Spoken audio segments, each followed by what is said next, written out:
Ćao ljudi, ja sam Jovana, a vi gledate moj novi serijal i to Jovanina kuhinja ubrzo za koju sekundu kreće. U današnjoj prvoj epizodi Jovanine kuhinje spremat ćemo punjene pljeskavice. Pa normalno od koje ću počnem, ako ne od pljeskavice, ipak sam ja iz Leskovački kraj. Neću vam kažem, sve što danas spremamo možete naći u svom frižideru. Ne možete nađete levu nogu od guštera u frižider, zato što to, mislim, nije logično, a sve ove emisije govore to već sve imate u kuhinji. Ne, nemate, znači sve ovo mora da kupite. 1 kg roštilj mesa, 200 g slanine i 200 g kačka valja. Ovo je inače roštilj meso od leskovačkog proizvođača, neću ga imenujem, jer te nije platio reklamu, a već smo zaključili da kod Jovanu nema ništa džabe. Znači nema džabe ni kod stare babe, a kamoli kod mene, pogledaj ko šećer sam u najbolje godine. Tako da kad plate reklamu mogu reklamiram. Znači ovo je roštilj meso, teško možda idete svuda u Srbiju, ali može posluži bilo koje, tako da ako se spremi kako treba, ima da bude puckica. Mislim, neće bude ko ja kad spremim, da se ne lažemo, ali bože moj, ne možemo sad svi da me rentirate pa da idem po kućama i da spremam pljeskavice. Ovaj obrok, znači kg roštilj mesa, 200 g slanina i 200 g kačka valja će vas košta oko 600 dinara, bar je tako kod nas, kod vas ne znam, a ima dovoljno za celu tročlanu, četvoročlanu porodicu da se fino nakrkaju. U ovom slučaju ovo će bude dovoljno za mene i Ivana. Taman će ima, a ako smo i dalje gladni, nemam pojma, će se napraviti neki sandvič da zakaći. Kupimo jednu od 5. Da, će se nastavimo neku kafanu pa će se dopunimo, ali znači taman će ima za nas. Prva faza u spremanju punjenih pljeskavica na moj način jeste da napravite jednu veliku loptu od roštilj meso. Znači jedna velika lopta, sipe se malo zejtin i napravi se smesa.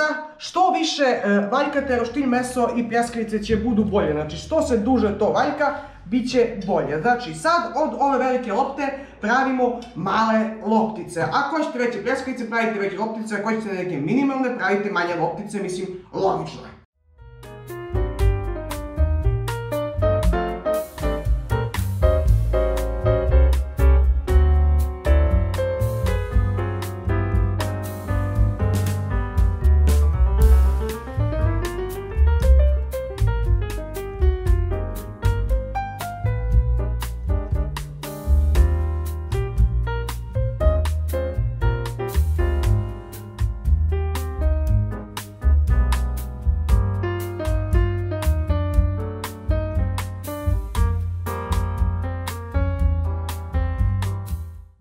Znači napravili smo prvo dve pljeskavice, jednu po jednu, logično. Imam samo dve ruke, znači mogu da pravim jednu po jednu pljeskavicu.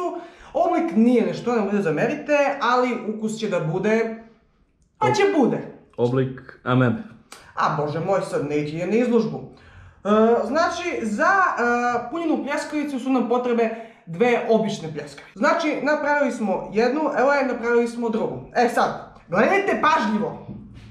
Uzmemo parčence kačka valja, u mom slučaju 2 parčića kačka valja, zato što ja volim da to bude sočno i volim da sve bude i prenatrpano malo jači ukus volim. I uzet ćemo parče slanine, skinuo sam onaj deo donji, kožicu, normalno, to vam nije potrebno, od duša ako volite vi se možda stavite, mislim jestivo je.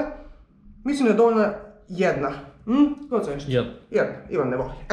Znači, napravili smo sendvič od dve pljeskavice i to će da bude jedna punjena pljeskavica. Ovako, znači stavili smo. Sad je poenta da se ovo lepo utapka i da se krajevi fino zatvore, da to ne bi procurilo. Koliko će bude pljeskavica punjena. Znači ovako krajevi lepo zatvorite. Mogu sam malo manje da napravim možda. Evo se.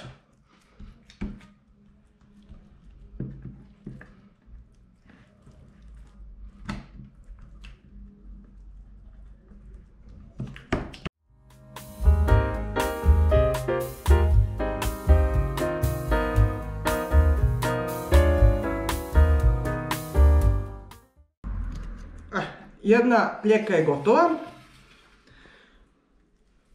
Ispade veće nego što sam mislila.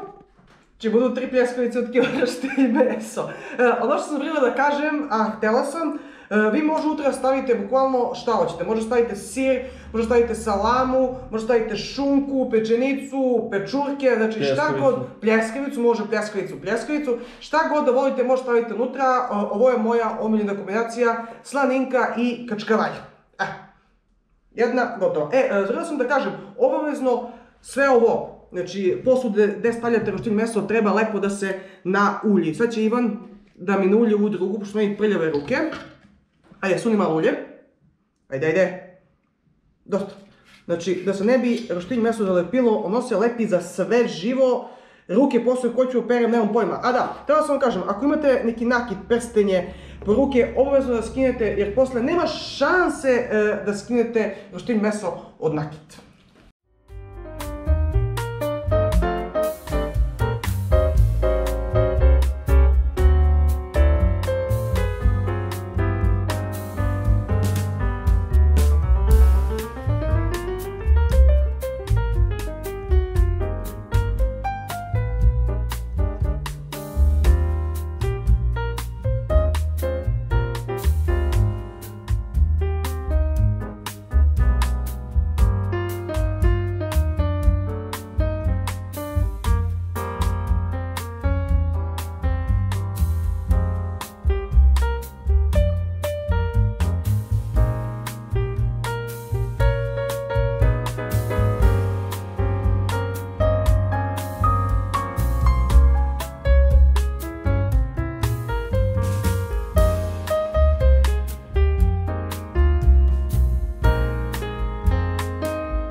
Pljeke su napravljene, ispale su mi 4 velike, vi možda sami odaberete veličinu, možda budu još veće, možda budu još manje, kako god da volite.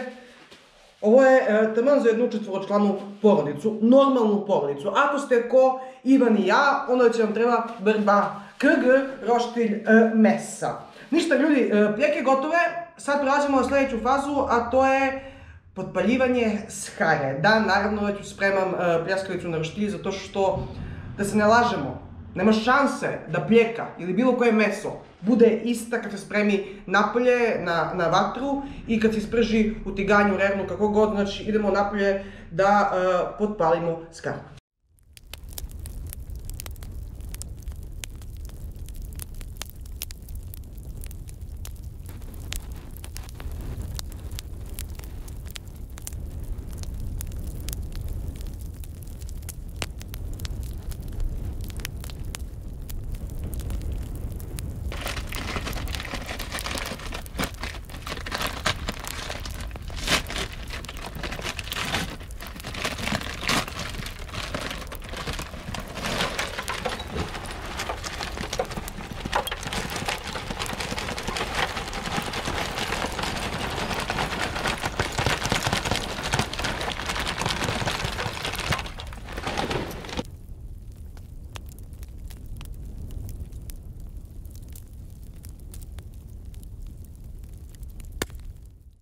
Roštilj je konačno raspaljen.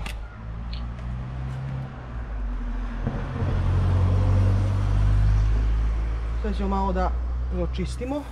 Pre toga smo počistili sa četku. Ali mora i sa zejtin. Ako imate mast, možete i s mast. Treba da obgori. I krećemo u sljedeću fazu pripreme. I došli smo do dela koji ste svi dugo čekali. Najbitniji deo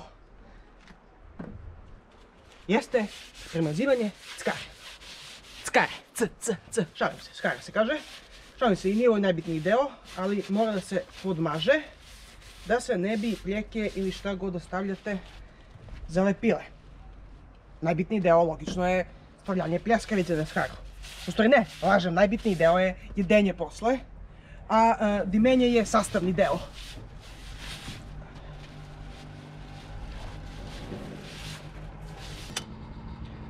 Pljeke se stavljaju s ruke. Tako je najbolje. Slušajte vi taj zvuk.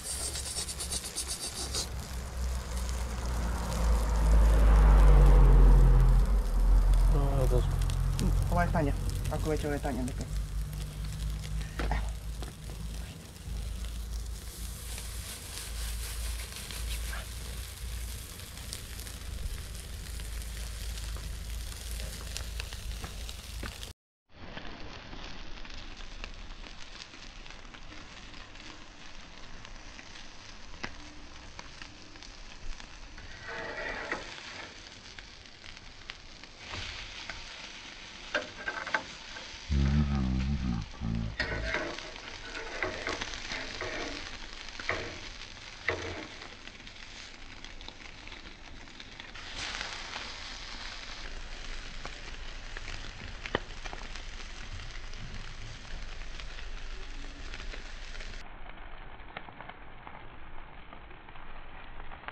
I dok se pjeke cvrlje, znači mogao sam staviti sve 4, ali nisam htjela iz fazon da ovaj video traje 3 sata.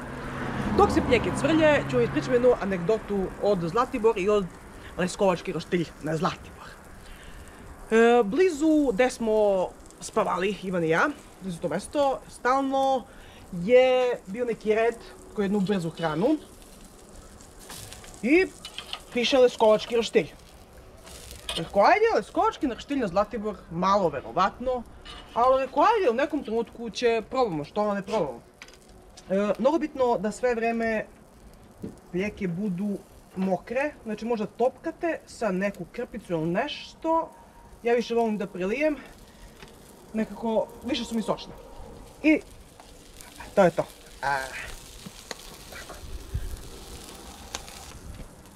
I jedan dan rešimo mi da probamo pljeku, ja sam uzela neki gurmanski, neki ćevap, nešto veliko ko bi punjeno. Ivan je naručio običnu pljeku ili gurmansku, običnu pljeskavicu, nebitno. Naravno pljeskavice su već spremljene, samo se podgreju kad dođete. I zapričam se jedan svog čoveka i on meni kaže, seko, ovoj ti Leskovački roštilj, bolju pljeskavicu neće, probaš na Zlatibor. Ja pre toga čutim, pričam kulturno, pošto znam da pričam kulturno, jel te? Znam pa nije provalio sam iz Leskovac, da mi govori će probam najbolje pljeke na Zlatibor. Rekao, aj ti vidimo bato, ja sam ti iz okolinu Leskovac i da vidimo taj najbolji Leskovački roštilj, ali rekao čisto sumnjam, da se ne lažemo. Kaže, nebe, će vidiš kakav je naš, će probaš, au. A to je bilo za poneti. Odnesem ja na Ivana, on me čekao u smeštaj. Kad probamo, Bože me sačuvaj. Bukvalno guma i bukvalno od gurmanski ćevap nema ništa. Znači, na kraj se malo kačkavalj zapeko, a pljeskavica ima ukus na ništa. Da nismo stavili onoliki prilozi, znači prilozi ima kakvi hoćete. Da nismo stavili onoliki prilozi, ne znam koje, ja mislim lepinke ne pamtim da su bile nešto. Dobro su bile lepinke, imala je neka tortilja, nebitno. Ja sam rekao bolje da jedem lepinju sa prilozi nego... Da, bolje da smo uzeli lepinju s prilozi. I tako je, Leskovački roštilj na Zlatibor -40, bukvalno kvalitet.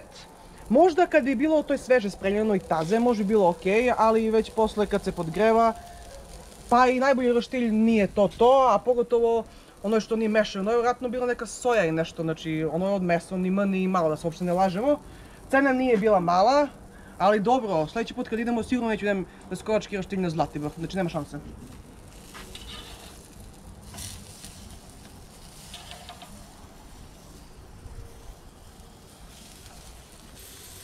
Ja bih rekla da je to, nema više potrebe. Malo ih uhvatila jaka vatra, to je kad domaćica mnogo zbori i ručak zagori, ali ne sekirajte, iznutra su sočne, ima to da bude... Već mi idu ljige, ne znam vama da li idu i kako ste. Ajmo sljedeća faza. Još 2. Što se smeješ? Šta je bilo? Ja mi spremam... Ljige, da se ide mi ljige. To što tako kaže. Da se ide mi voda na usta. Ide mi voda na usta, a? Da, ne ljige. Ovo je kuvarski termin. Mi kuvari to znamo. Sad sledi najbolji deo. Pljeke su gotove. Skidamo ih. Polako ih skidamo, Ivane. Polako, ti nisi gladan, jel da? Nisi gladan. Nisi gladan i vi niste gladni. Skoro ste jeli 100%, znači nema šanse da vam sad jedu pljeskavice u ovom trenutku. Ajde. Da vam kažem isto jednu stvar, pljeskavica nije dobra pljeskavica ako ne padne barem put na nešto pored, na zemlju, na ovo čudo, znači sad mi ništa nije palo ovog puta, ali vama ako hoćete da padne, to vrlo lako može se desi. Ajmo unutra da vidimo šta smo radili i na šta to liči.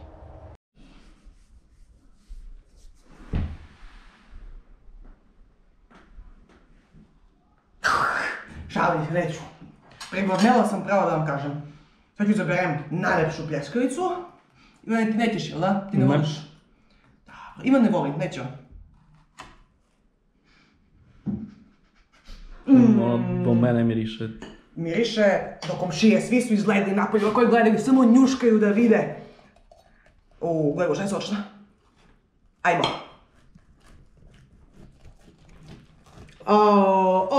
Gori pepko hori, gledaj šta je. Ništa ne valja. Ivane, ništa ne valja, gasi kameru. Ovo ništa ne valja, kamera treba da se ugasi.